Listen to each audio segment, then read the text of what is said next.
It starts with a curiosity, a desire to see what lies beneath the surface of the earth. But for one man, that curiosity led to a scenario that nightmares are made of.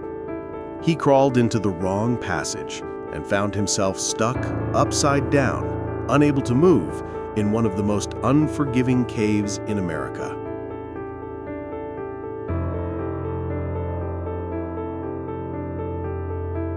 His name was John Jones.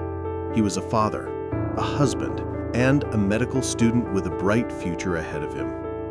In 2009, during the week of Thanksgiving, he entered Nutty Putty Cave with his family, expecting a fun adventure before the holidays. He had no way of knowing that he was about to take a single wrong turn that would change everything for everyone who knew him. Thinking he had found a famous tight challenge tunnel known as the birth canal, he unknowingly slipped into a completely different passage, a largely unexplored section that only a few people even knew existed. He committed his body to the hole. Within seconds, gravity took over, pulling him deeper into a fissure that acted like a Chinese finger trap, locking him in place. This is not just the story of a tragedy. It is the story of a massive rescue operation that captured national attention, and it explains why, to this day, the cave remains sealed forever, holding its secret in the dark. To understand how this happened, you first have to understand the environment. Nutty Putty Cave wasn't like other caves. Most caves we think of are cold, damp, and carved out by water dripping from above over millions of years. This cave was different. It was what is known as a hypogenic cave, meaning it was built from below. It was shaped by superheated water rising through the earth, dissolving the limestone and leaving behind smooth, clay-coated passages. Because of this unique formation, the walls felt soft, warm, and exceptionally narrow. It wasn't a large cavern, it was a maze of tight, twisting tubes.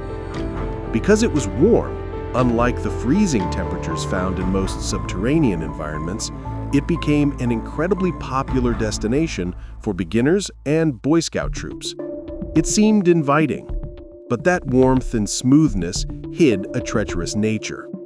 The cave had a history of close calls long before 2009. Years earlier, two young explorers had gotten stuck in nearly the same area where John would eventually find himself. In those cases, rescuers barely managed to pull them out in time. Because of those specific incidents and the increasing danger, officials actually closed the cave in 2006. They locked it behind a sturdy metal gate, exactly to prevent the kind of tragedy that was about to unfold.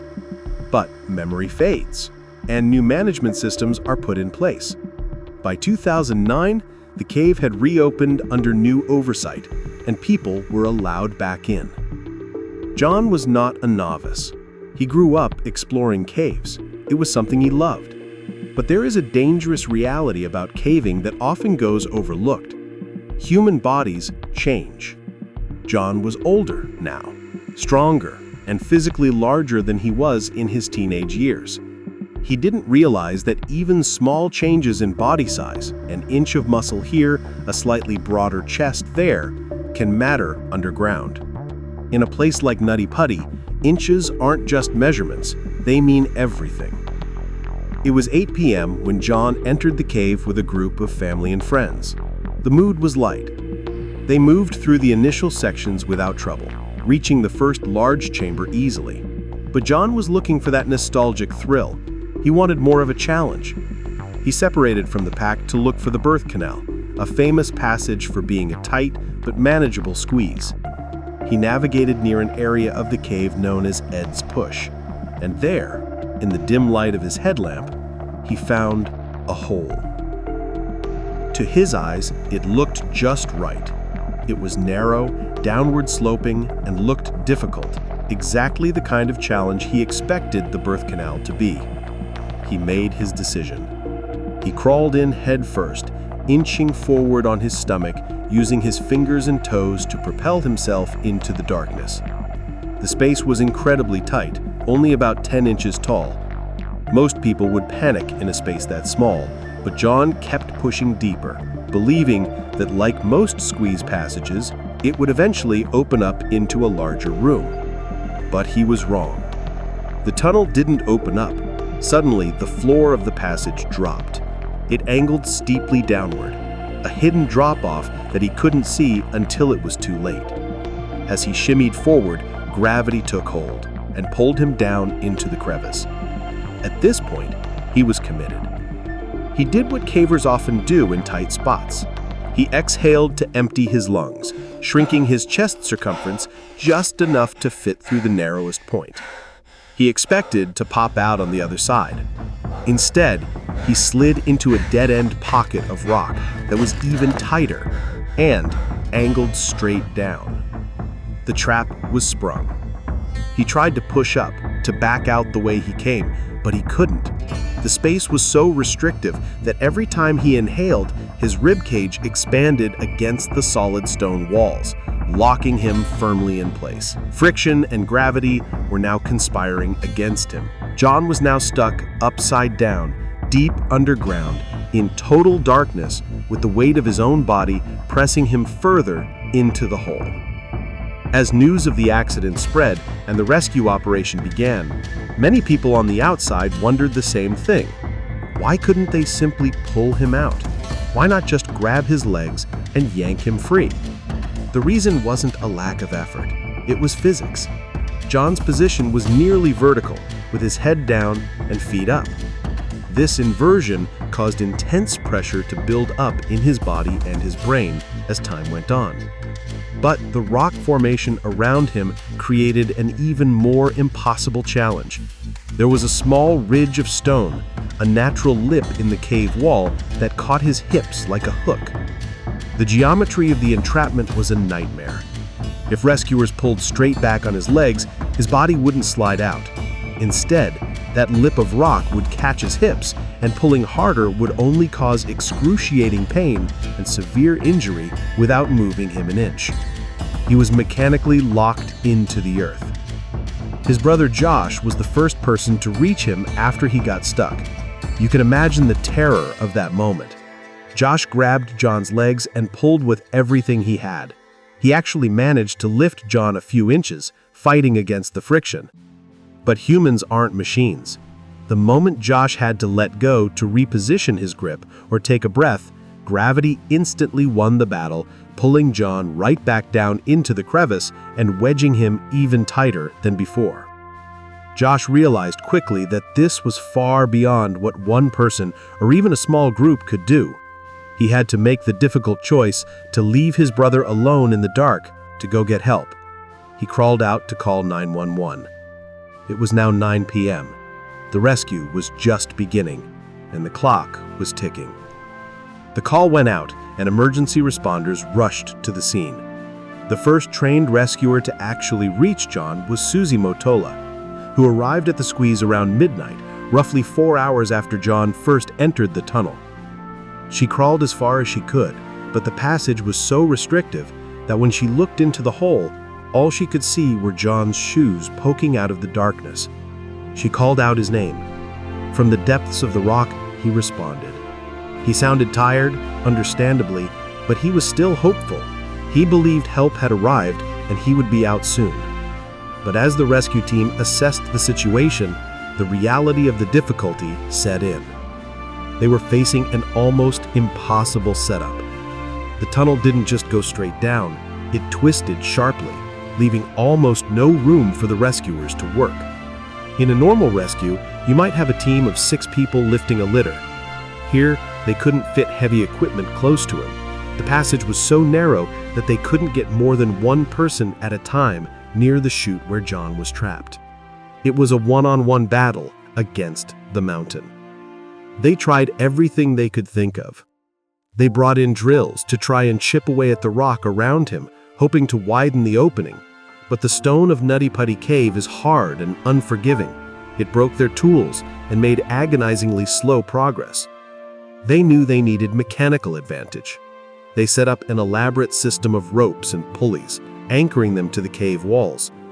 The plan was to create a compound pulley system that would multiply their pulling force, allowing them to lift John slowly and guide him over the rock lip that was trapping him. Hours turned into a day. The effort was exhausting and emotionally draining. But then there was a breakthrough. At one point, the pulley system worked. They managed to raise John several feet out of the hole. The relief in the cave was palpable. For the first time in nearly a day, the pressure was off his chest. He was able to speak more clearly with the rescuers. He asked for water. He talked about his wife and his young child waiting for him. It looked like the miracle was going to happen. The team felt they were on the verge of success. John, despite his agony and exhaustion, even tried to encourage the people saving him. He told them, "I'm coming out, guys." But the cave had other plans. The margin for error was non-existent, and the environment was unstable. After more than 24 hours of entrapment, the rescuers prepared for one final, decisive lift to get him fully free. They pulled with the full power of the pulley system, the ropes tightening, the anchors holding the weight of a grown man against the friction of the walls. And then, catastrophe struck. Suddenly, a large piece of the natural rock arch that was supporting the main pulley shattered. It gave way under the immense stress. The entire system collapsed in a split second. The failure was violent. A rescuer was struck by the falling equipment and metal carabiners. But the worst consequence was for John. With the tension gone, gravity instantly reclaimed him. He slipped back into the narrow pocket, sliding deeper than he had been before. The psychological blow was devastating. The team scrambled to reset, to try everything again, but the situation had deteriorated completely. The stone anchors were now proven to be unstable.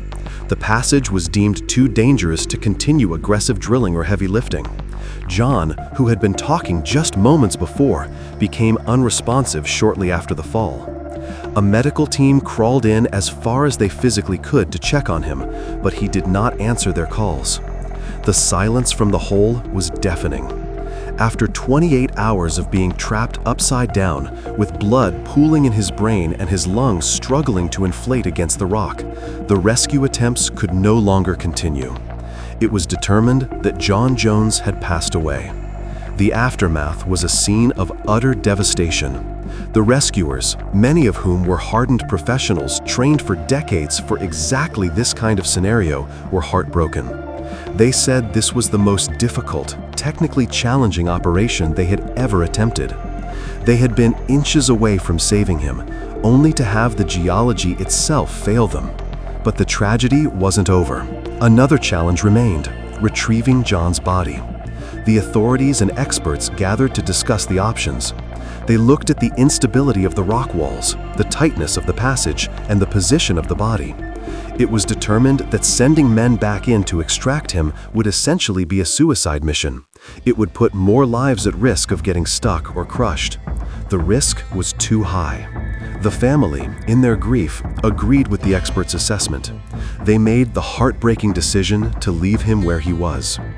A week after the incident, construction crews arrived at the cave entrance. They didn't come to explore, they came to close it for good. They sealed the entrance and poured concrete into the dangerous area where John was trapped. Nutty Putty Cave was permanently closed, becoming John's final resting place. If you found this story compelling and want to see more true stories about the power of nature and human survival, please hit that subscribe button and turn on notifications so you never miss a video.